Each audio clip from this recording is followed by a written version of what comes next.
Kevin, I guess my first question, how are you? I'm all right. Thank you for asking.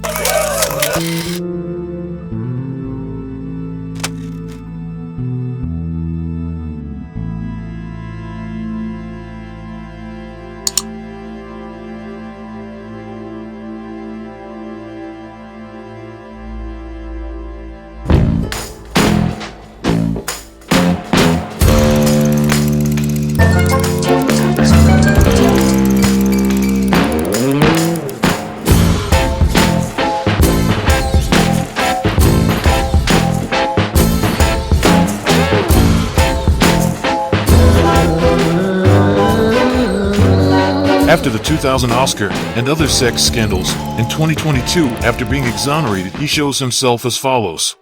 That there's a lot for me to process, and I am humbled by the outcome today.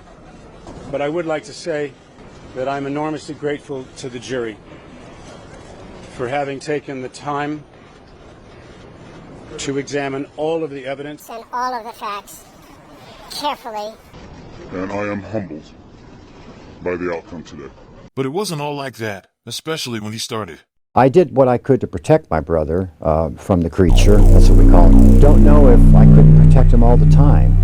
And maybe my father did the same thing to him. I had all forms of child abuse done to me by my father. Actually, he was a very sick man mentally. He's got my number. I don't have any way to get a hold of him, you know.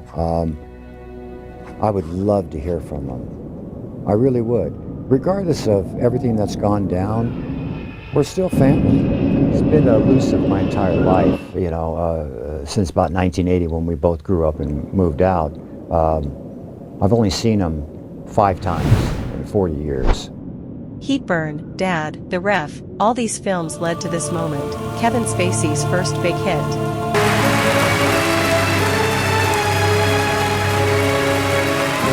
Well, whoever Kaiser Soze is, I can tell you he's going to get gloriously drunk tonight.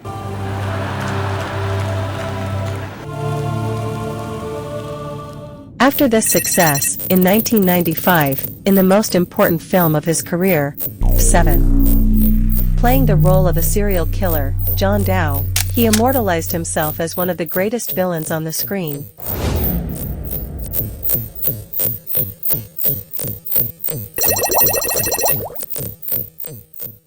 But this is nothing new for him. In Heatburn he played the thief. In Seven he was a murderer, and amidst the controversy that erupted in the Me Too storm he portrayed a corrupt Frank Underwood willing to do anything to gain power. And when the audience was faced with having to choose between a version of a man they saw in those villainous roles and more than 50 people who accused him, who do you think the audience believes? Not him.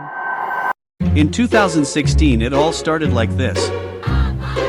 A few days after the Me Too scandal, after an accusation made by Anthony Rapp on his social media, Kevin Spacey responded but in an extremely weak way, looking increasingly guilty, and as a result was removed from the film industry. With such admissions made around where he confesses to having touched people sexually in an inappropriate way. I have caressed people. I have been gentle with people. That is the way that I am. It is easy to understand why he has been wrongly considered by public opinion to be a rapist. I say erroneously, because in US and UK investigations he has always been acquitted of all charges. In the last year or so the perception has started to change for him, making him a victim of the dominant narrative. Although there is no proof of his crimes, some trials are still ongoing. But every time Kevin Spacey is about to star in a film, this happens. So it probably won't be useful. What will happen to Kevin Spacey's career, his aspirations, and his legacy? I don't know.